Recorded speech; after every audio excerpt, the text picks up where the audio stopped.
This is a Kayhan TV sports break. We're back. This is NBA talk. And we want to talk about the Lakers today. They're still relevant this far into the season. Looking at the standings up there, it's 10 and 12 now, actually. They just lost to the Grizzlies. We were backstage watching the game. And they're a game out of the playoffs at this point. Talking about the Lakers, there's been issues lately. It's been 5 games since last week. They went 2-3 in that stretch. They're racking up some injuries now, so that's been a problem for them. Nick Young, D'Angelo Russell, those are 2 starters that are out. They lost Larry Nance. He didn't play today against Memphis. And Calderon, the backup point guard, went down today too. They still put in a valiant effort, but I was watching the game with you, and you were pretty upset at the effort shown. And just the sloppiness. You're okay with losses. We know the Lakers are going to take some losses. Yep. They're a young team. They're overachieving. But this loss seemed to rub you the wrong way a little bit. It's not that they didn't. It wasn't the effort that bothered me. It was just young team doing dumb things throughout the game, costing themselves, shooting themselves in the foot, as they say. Very winnable game. Memphis had injuries of their own to key players: Mike Conley, Zach Randolph, Vince Carter, Chandler Parsons. The list goes on. They lost to a team that they should have beat.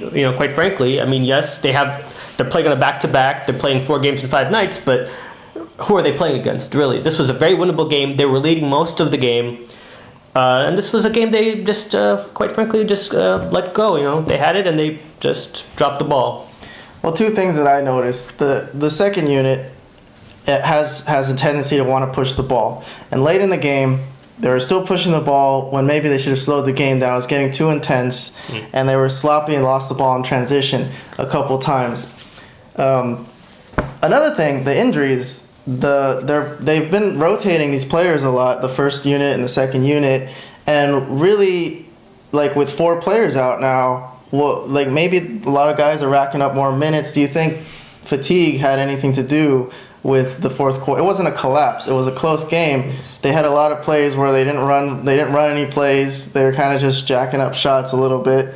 And did fatigue have anything to do with the ending of this game? Well, it's possible, like I said, because this is the fourth game in 5 nights. They're playing a back-to-back. They're on a mini road trip, So yes, it's possible that fatigue had something to do with it.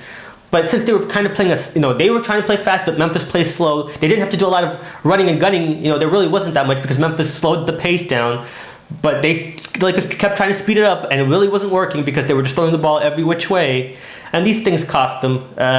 But yes, fatigue might have played a role in the loss. I won't say that it didn't, but this was still a very winnable game that they just could not. Well, like you said, sorry to cut you off, but it was that they have had a lot of games recently. We've only been gone for a week. They played 5 games already. Yeah. Here's their past 5 games on this TV up here. The nice win against Atlanta. Yeah. Lost to New Orleans. Got blown out on the road.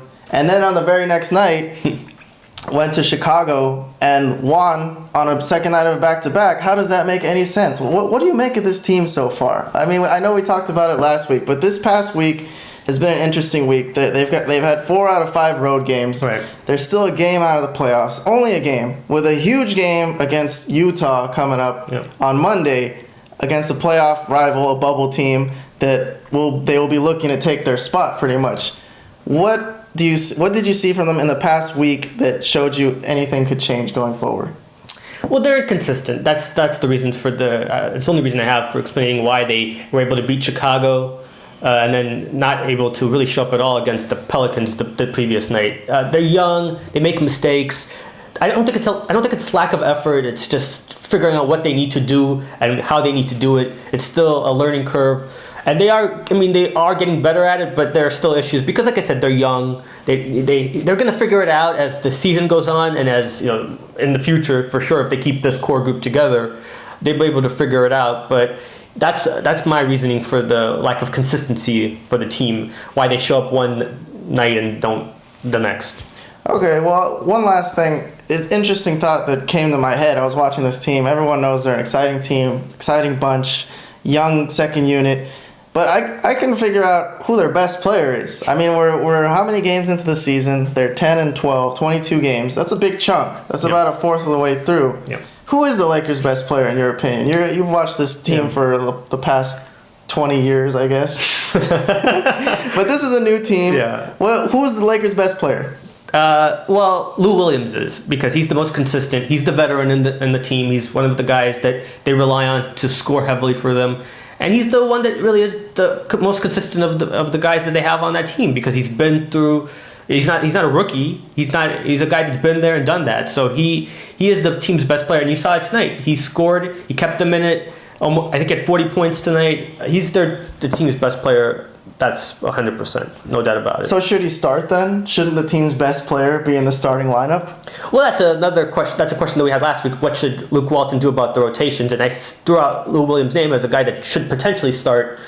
And I think it's more glaring now that D'Angelo Russell's not playing, that should Lou Williams start? Because Calderon doesn't really give them that much. I mean, he scores here and there, but really he doesn't really give them that much. So, but the way I don't think it really matters, because Lou Williams is still going to play all the crunch time minutes anyways. He's going to play down the stretch in the fourth. He's going to play his 30 to 33 minutes anyways. So I don't think it matters if he starts or not. I mean, well, could it be that he's racking up numbers against other second unit players on other teams? No? No, only because he does play in the critical time in the game for them in the fourth as well. He plays against the teams. Yes, of course, and that does happen. He does rack up points against other teams' benches, because the Lakers do have a superior bench to most teams in the NBA, actually. But at the end of games, he's in there. He's playing against top tier players as well. So it's not just playing against the second squad. He's playing against other teams' best players. Okay, well, I want to do another segment on the Lakers today. I know there's a lot of teams in the NBA, and we're not trying to be biased towards the West Coast, because we're here on the West Coast. But the Lakers, to me, are the most interesting team in the NBA right now. Like we talked about the last segment about how bigger teams are not really taking these early season games seriously. And for the Lakers, every game matters so much. This Memphis loss hurt. They could have been tied with eighth place right now. Dropped them a game back. Now the game on Monday against Utah, so much more bigger because of that. And as long as they're around 500 and in the playoff race, they will be relevant, and we will continue to cover them. That being said, Monday against Utah, what can we expect? Can we expect them to come out like this is an important game, like this is basically a playoff game early in the season, or are we just going to see the same sloppy Lakers that we saw against Memphis? What do you give us a pick if you could? I mean, like I said, it's not about lack of effort. They're going to go out there and play and try to win the game. They do need a quick start from that starting unit that does not usually start very quick. They're going to need to be up when when the time to bring in the substitutes when Lou Williams comes in, and hopefully Larry Nance is able to play on Monday. But I can't say they're going to win, because I don't have a lot of confidence in their execution. They're very sloppy with the ball, and I don't trust them in close games because they're so young. Now, there are other young teams in the league, but the Lakers are one of the youngest teams, and so I don't really trust that they're going to prevail in that matchup, even if it is a home game. I mean, I would love for them to win, and I think they can win, because I don't think Utah's like the greatest team out there, but it's going to be a tough game. Utah executes really well. They play fundamental style. They always have, no matter who the coach is, they've always played a good, they execute well in the half court. And if that happens, the Lakers are going to suffer, because they don't do any of that stuff. They don't execute well. They run, they gun, and sometimes that costs them because they're just throwing the ball every which way. And if that happens against Utah, they're probably going to lose. So we'll see. Well, in an early season of a basketball year, that it's been hard to find games to get excited for. A little bit excited for this one. Lakers, Utah Jazz, Monday at Staples Center. We'll see what happens. This has been a Kayhan TV Sports Break. Check in once in a while. We might have an update for you. Have a good one.